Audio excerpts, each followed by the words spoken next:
चलो देखो प्रश्नावली 5.2 आपका क्वेश्चन कह रहा किसी समांतर श्रेणी के 5वें और 11वें पर क्रमशः 16 और 34 है, वह श्रेणी ज्ञात कीजिए। तो श्रेणी आपको ज्ञात करना है और श्रेणी का आपका दिया गया है 5वां पर। श्रेणी का 5वां पद ये आपका है 16। तो 5वें पद का सूत्र होगा a + 4d बराबर 16। समीकरण 1। आपका 9वें पद का सूत्र होता है a + n - 1 × d। तो इसका क्या होगा a + 5 - 1 × d यानी a + 4d बराबर समीकरण 1 हो गया। फिर आपका श्रेणी का 11वां पद ये आपका दिया गया है 34। ठीक, तो 11वें पद का सूत्र क्या होगा a + 10d बराबर 34। समीकरण दूसरा घटा दीजिए। समीकरण 1 में से घटाएं 2 में से 1 में से फर्स्ट माइनस सेकंड से, तो जिसमें से घटाते हैं उसको ऐसे उतार लेंगे a + 4d बराबर 16। दूसरे वाले को भी उतारिए। अब जिसको घटाते हैं उसके सभी चिन्ह क्या करते हैं बदल देते हैं। प्लस रहेगा माइनस, माइनस रहेगा तो ये वाला कट जाएगा भाई। 10d माइनस में बाद वाले चिन्ह देखना है और इसमें से घट जाएगा तो -10d बराबर माइनस ये 34 में से 16 घटेगा 18। ठीक, तो d बराबर 6 × 18। d बराबर कितना आ गया 3। d का मान समीकरण 1 में रखने पर किसी में रख दीजिए, 1 में 2 में जिसमें इच्छा है। a + 4d की जगह पर आप रखोगे 3 बराबर 16। ये आपका 16 इधर है ही 4 किया इधर प्लस में उधर जाए ये बराबर श्रेणी लिखने के लिए कहा है, तो इसलिए श्रेणी श्रेणी का होता पहला पद कितना डार्क के हैं 4। अंतर कितने कितने का है 3 का। 4 और 3 7 3 10 3 मतलब आगे ऐसे ही रहेगा। कम से कम 3 पद तक जब श्रेणी लिखने के लिए कहेगा कम से कम कितने पद तक लिखेंगे 3 पद तक। ठीक, कम से कम कितना 3 पद तक। ठीक, यहाँ खैर हम 4 पद तक लिख दिए हैं। आप 5 भी लिख सकते हैं 6 भी लिख सकते हैं, लेकिन मिनिमम कितना 3 पद तक जरूर लिखना। अगर आपने कभी कह दिया 6 पदों तक लिखिए तो 6 पद तक लिख के छोड़ देंगे। ठीक, चलिए आपका अगला सवाल आप कह देते हैं 24। ठीक है, कह रहा है यदि किसी एपी के तीसरे और 9वें पद क्रमशः 4 और -8 है तो इसका कौन सा पद शून्य होगा। मतलब कौन सा पद शून्य होगा, मान लेंगे 9वां पद शून्य होगा। और कौन कौन पद दिया है तीसरा और 9वां पद दिया है। तो एपी का तीसरा पद, एपी का तीसरा पद क्या है 4। कह रहा तीसरा और 9वें पद क्रम से 4 और -8 है। ठीक, तो एपी का तीसरा पद क्या है 4, 9वां पद क्या है -8 है। तो तीसरे पद का फार्मूला आपका बन जाएगा a + 2d बराबर 4। समीकरण 1।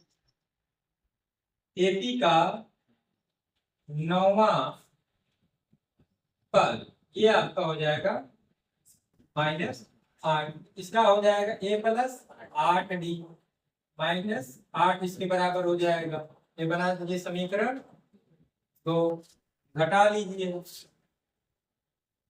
समीकरण फर्स्ट माइनस सेकंड से a + 2d बराबर 4, a + 8d बराबर -8 समीकरणों को लिख लिए।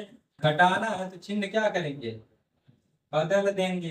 इसका माइनस में था प्लस, इन दोनों प्लस में थे तो माइनस में भी कट जाएगा, इसमें से घटेगा माइनस 6d बराबर 8 4 12, डी बराबर 6 गुना डी बराबर कितना आ गया माइनस 2।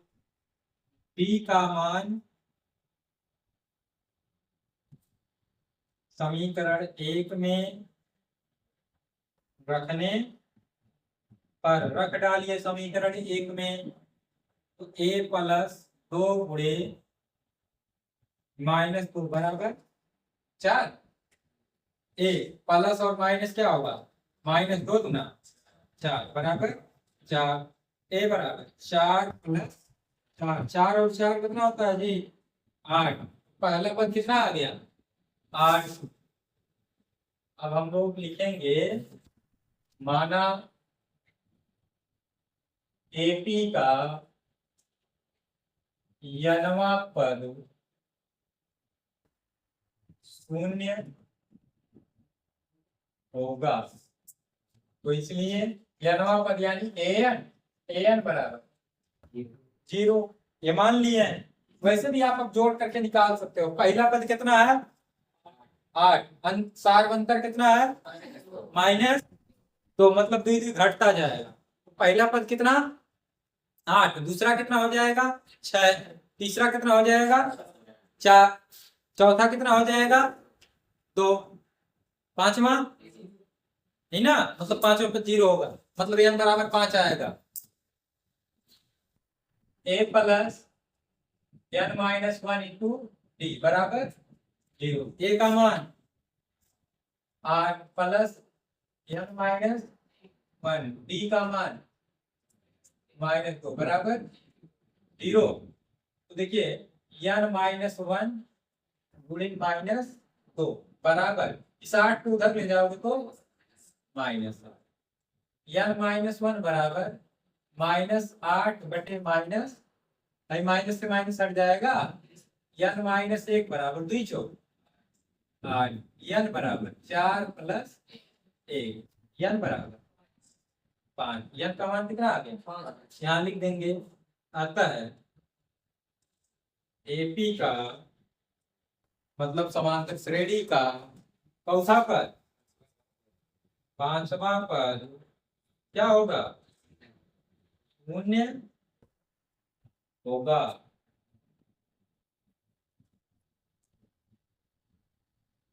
चलिए अगला देखते हैं। आप पूछ रहे थे 29,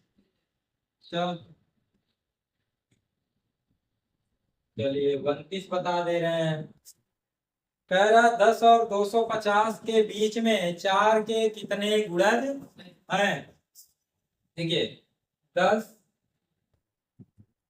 तथा 250 के बीच 4 के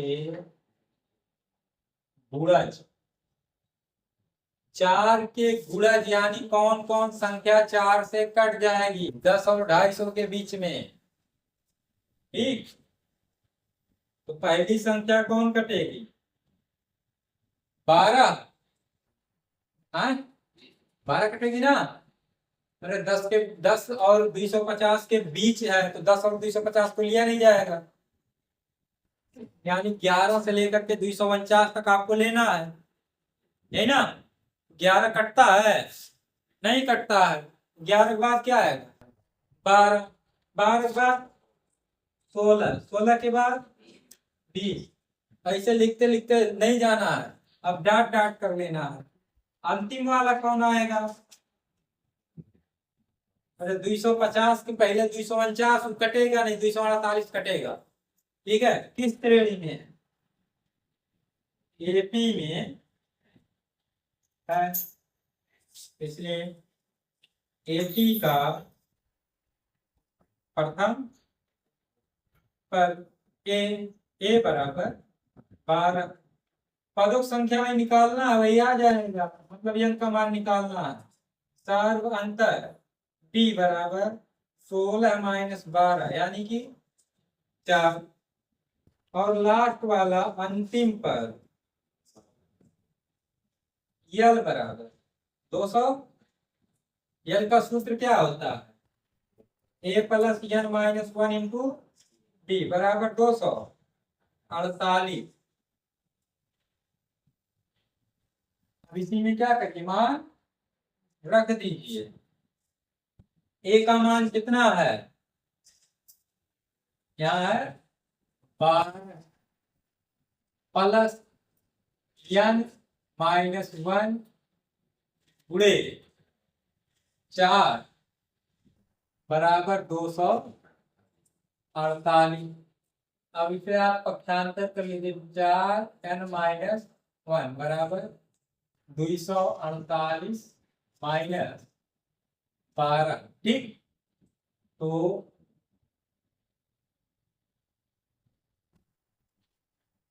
4 n माइनस वन बराबर 248 में से 12 घट जाएगा कितना? 236 आ जाएगा आपका। यहाँ से n माइनस वन बराबर 236।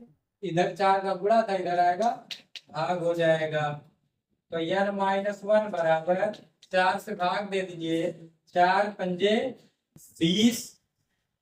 ठीक, और 4 नवा 36। n बराबर 59 प्लस 1 n बराबर 60। तो नीचे से आएंगे तो आप ऐसे लिख देंगे, ऐसा है 10 तथा 250 के 20 4 के कितने गुणज हैं? 60 गुणज हैं। ठीक, अब देखो ये तो लगाने का हो गया। ऑब्जेक्टिव में आ गया, जल्दी से कैसे लगाओगे? बड़ी संख्या में से छोटे वाले घटा दो, बड़की में से अगर बीच की बात करेगा, बड़की में से क्या करना है? 4 से भाग दे दो। इसमें से इसको घटाओ कितना आएगा? 200। 240 में 4 से भाग दे दो, कितना? 60। अरे 4 6 24, कितनी जीरो पड़ जाएगा? 60 ना। हो गया। 1 मिनट से कम समय में ऐसे लगाओगे बहुत समय लग जाएगा। बहुविकल्पी के लिए आपको समय ज्यादा नहीं देना है, उसमें ट्रिक लगाना, जहां लगाने के लिए आएगा वहां ये तो आपको शॉर्ट ट्रिक भी पढ़ाया जाएगा और लॉन्ग भी। ठीक है, जहां जिसकी जरूरत पड़ेगी, जहां लिखने वाला रहेगा वहां पूरा लिखना। वहां आप 60 लिख दोगे तो नंबर नहीं मिलेगा। अब मान लीजिए आपका आ गया हल करने के लिए 4 नंबर में, तो आप लिख दिए 60, तो आपका नंबर नहीं मिलेगा। बहुविकल्पी में तुक्का ही आप मार दिए, 60 हो गया। अगर सही है तो सही।